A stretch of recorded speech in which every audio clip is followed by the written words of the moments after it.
Bienvenue dans cette formation dédiée à l'orientation sexuelle. Aujourd'hui, nous vous proposons de faire un voyage au cœur de l'identité et de l'attirance. L'orientation sexuelle représente un véritable spectre d'attirance. Nous allons faire ensemble une exploration de la diversité de l'attirance humaine, en allant bien au-delà des idées reçues. Le but de cette présentation vise à vous informer et à promouvoir le respect de toutes les orientations sexuelles. Mais qu'est-ce que l'orientation sexuelle exactement ? Elle se définit comme une attirance émotionnelle, affective et sexuelle durable envers d'autres personnes. Il est important de comprendre qu'il ne s'agit pas d'un choix, mais bien d'une facette fondamentale de l'identité d'une personne.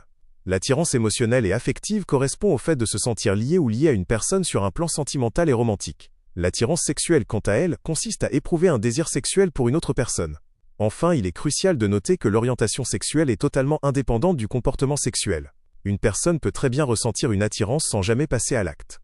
L'orientation sexuelle doit être vue comme un spectre, et non pas comme des cases. Ce n'est pas une simple catégorie binaire. Elle existe sur un spectre, où chaque individu peut se situer.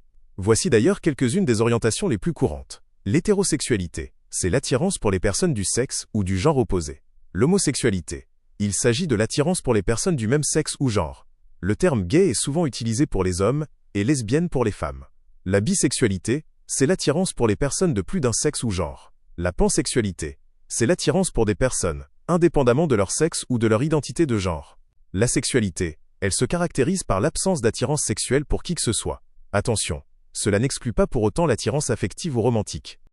Abordons maintenant une différence cruciale, celle entre l'orientation sexuelle et l'identité de genre. Il est essentiel de ne pas confondre ces deux concepts distincts. Par exemple, une personne transgenre, c'est-à-dire dont l'identité de genre diffère du genre assigné à la naissance, peut tout à fait être hétérosexuelle, homosexuelle, bisexuelle ou autre. Il est également vital de déconstruire les stéréotypes. Les préjugés et les stéréotypes sur l'orientation sexuelle sont malheureusement nombreux et peuvent être très blessants. Il est important de les reconnaître pour mieux les combattre. Entendre que c'est juste une phase est faux.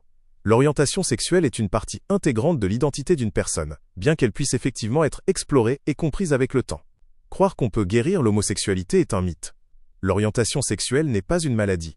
Les thérapies de conversion sont dangereuses, inefficaces et fermement condamnées par les organisations de santé mentale du monde entier. Enfin, attention aux stéréotypes de genre. L'orientation sexuelle d'une personne ne détermine en rien sa masculinité, sa féminité ou ses centres d'intérêt. Rappelons l'importance du respect et de l'inclusion. Chacun a le droit d'aimer et d'être soi-même sans jamais vivre dans la crainte de discrimination ou de violence. Pour cela, nous pouvons tous agir. Utiliser un langage inclusif. Demander et utiliser tout simplement les pronoms et les termes que les personnes utilisent pour se décrire elles-mêmes. Écoutez et apprendre. Soyez ouvert ou ouverte aux expériences des autres, et cherchez à vous informer auprès de sources fiables.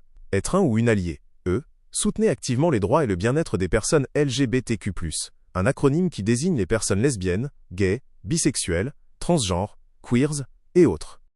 Parlons maintenant du coming out. Le coming out, c'est-à-dire la révélation de son orientation sexuelle, est un processus profondément personnel et souvent complexe. C'est une décision qui appartient à la personne concernée et à elle seule. Gardez à l'esprit qu'il n'y a pas de bonne ou de mauvaise façon de le faire. C'est pourquoi un environnement sûr et un soutien bienveillant sont essentiels pour accompagner les personnes qui choisissent de faire leur coming out.